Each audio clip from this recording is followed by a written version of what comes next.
Hi, everyone, and welcome to the eMoney experience. Thanks very much for joining.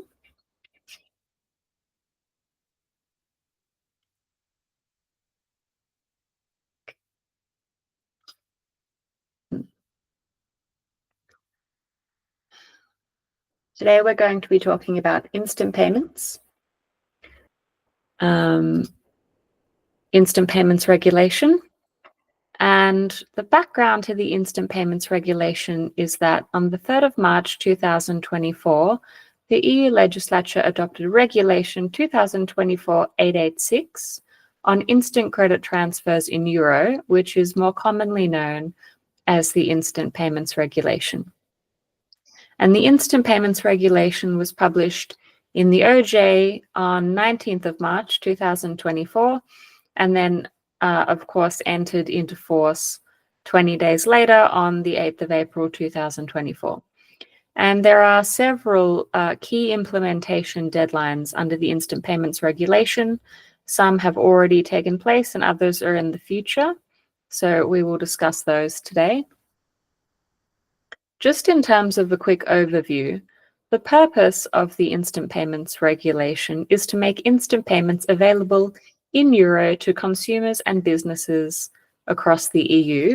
And it does this by amending various pieces of legislation. So first and foremost, it amends the SEPA regulation by introducing new requirements for instant credit transfers in the SEPA area, verification of payee and sanction screening. This is the main component of the instant payments regulation. The instant payments regulation also amends Regulation 2021-1230 on cross-border payments, more commonly known as CBPR2. And the instant payments regulation means that charges for existing credit transfers, that instant payments must cost the same. They can't cost any more by way of because they're instant. It also amends PSD2. The instant payments regulation amends PSD2 safeguarding requirements and rules on access to payment systems. And finally, the instant payments regulation amends Directive 9826/EC, older than the other ones that we've mentioned previously, on settlement finality in payment and security settlement systems, which is the SFD, Settlement Finality Directive, otherwise known as the Settlement Finality Directive. And the instant payments regulation gives rights to PIs and EMIs, so non-bank PSPs, to access SFD designated payment systems directly. So in terms of instant credit transfers, so the instant payments regulation introduces a new Article 5A in the SEPA regulation, which is uniform rules on instant credit transfers in euro for both national and cross-border payments in the SEPA area. And the main section of the instant payments regulation says that PSPs that offer to their customers, PSUs, a payment service of sending and receiving credit transfers must also offer to their customers a payment service of sending and receiving instant credit transfers. That's the main section of instant payments. And an instant credit transfer is defined as a credit transfer which is executed immediately in less than 10 seconds. And this is done 24 hours a day and on any calendar day. So no such thing as maximum execution times anymore. Must execute the transaction by the end of the following business day or within 4 days or anything like that. Now it has to be within 10 seconds, 24 hours a day. No more business days. It can be, midday on Boxing Day. That's the instant payments regulation. And then also any charges levied by a PSP on a customer in respect of sending and receiving instant credit transfers can't be higher than the charges levied by that PSP in respect of sending and receiving other credit transfers of a corresponding type. So you can't charge any extra just because it's instant. So we're absorbing that cost. As PSPs, we're absorbing the cost of making credit transfers instant. We can't pass that on.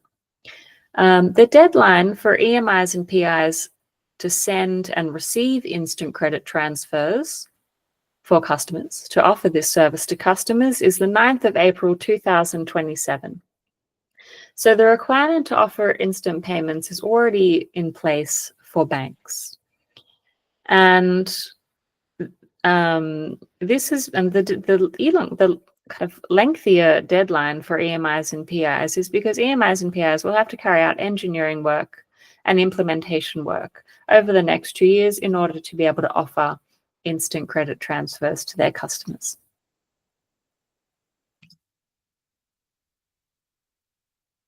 The instant payments regulation also has a requirement on PSPs to implement a solution called verification of the payee. And the requirement is that payers' PSPs are required to offer verification of the payee in relation to the payee to whom the payer intends to send a credit transfer.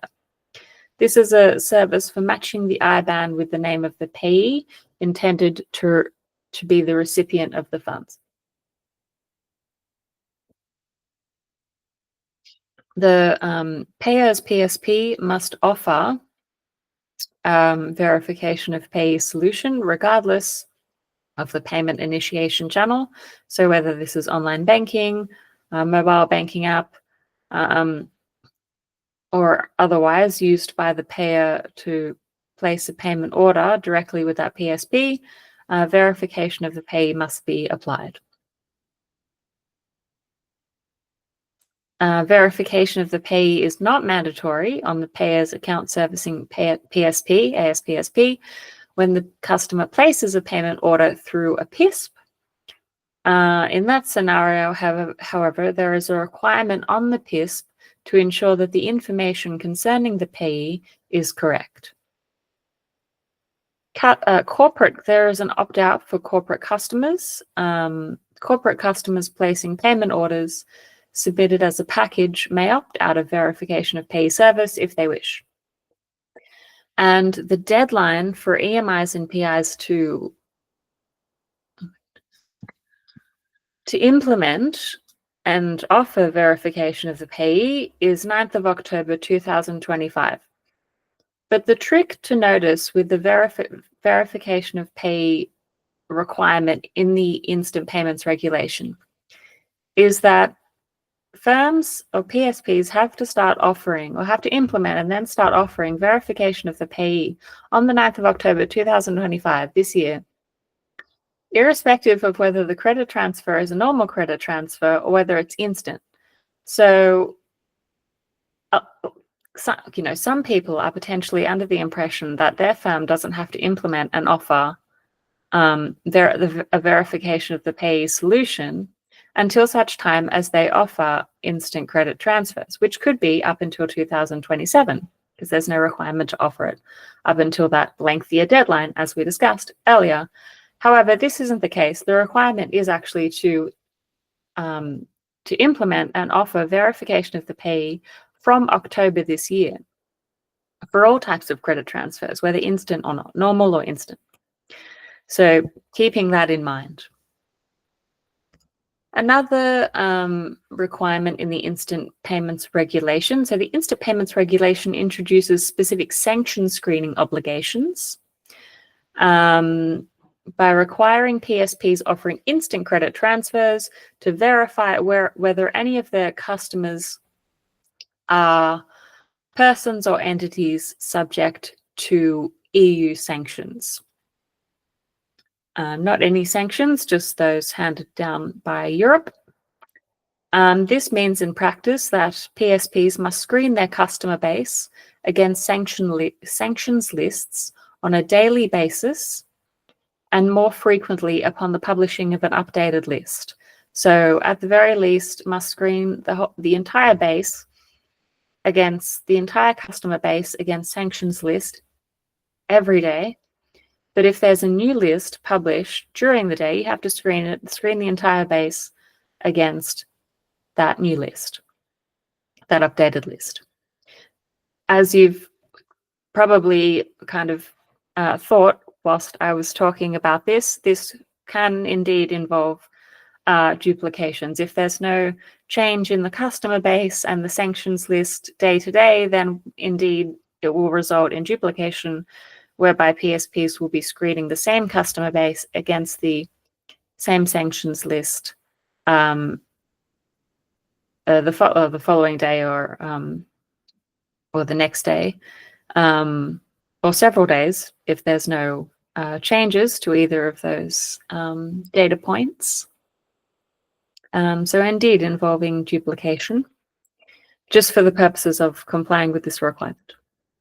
And then the compliance with the sanction screening requirements apply. So it already applies. It applied from the 9th of January 2025. But unlike verification of the payee, the sanction screening requirements does only indeed apply to instant payments.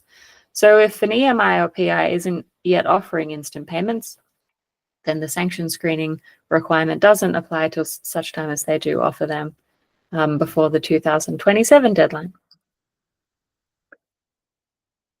The instant payments regulation section amending the settlement finality directive is important.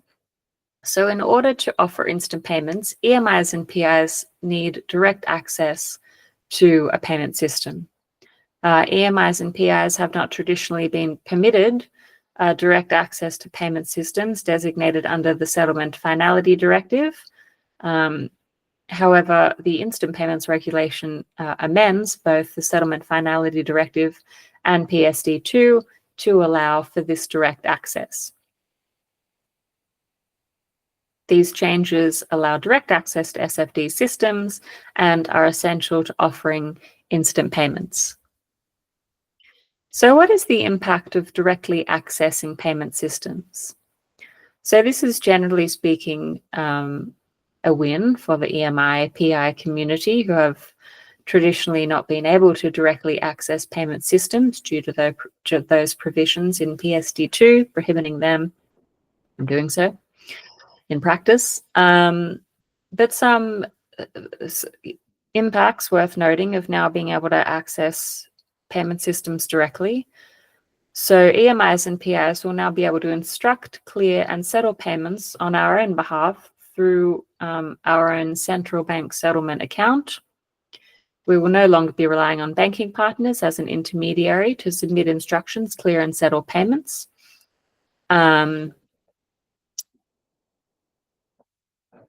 Excuse me.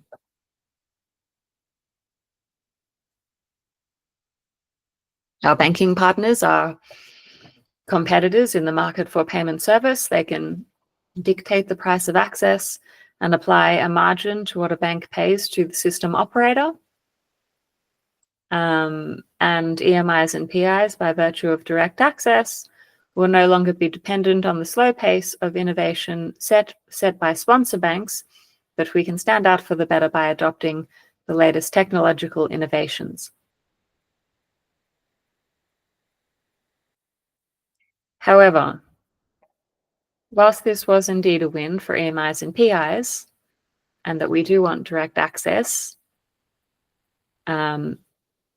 unfortunately, the Eurosystem, the European Central Bank, published a policy statement in relation to non-bank PSPs, so EMIs and PIs, accessing payment systems recently, but following the instant payments regulation applying. So a more recent development that's kind of vetted the efficacy of EMIs and PIs direct access. So the Eurosystem said that starting in April 2025, non-bank PSPs meeting certain requirements will be able to access Target, including T2 for settling payments and TIPS for settling instant payments. Holding an account in a central bank payment system is intended to enable non-bank PSPs to place funds to meet their settlement obligations for the current business day. In addition to amending the Settlement Finality Directive, the Instant Payments Regulation also amended PSD to introduce the option for non-bank PSPs to safeguard users' funds in an account held with a central bank, subject to the discretion of that central bank. The Eurosystem goes on to say, in their policy statement, the possibility of safeguarding client funds at the central bank would be additional to the options currently available to non-bank PSPs. The Eurosystem will not provide accounts to non-bank PSPs for safeguarding user funds at central banks. The reasons that the Eurosystem will not provide safeguarding accounts and central bank specific safeguarding accounts are central bank specific, notably relating to monetary policy and financial stability. These do not apply to commercial banks. So this new policy is disadvantageous for EMIs. We will still need to retain commercial banking partners for safeguarding accounts. So what is next? In terms of instant payments, so implementation work to gain access to SFD systems starting in April 2025. More industry lobbying to regard funds held in central banks by EMIs and PIs to indeed be regarded as safeguarded. More engineering work to implement a verification of payee solution by October 2025. And then further afield is offering instant payments to customers by 2027, as well as implementing the new sanction screening requirements at the same time as launching instant payments. Thank you very much, and see you at the next podcast.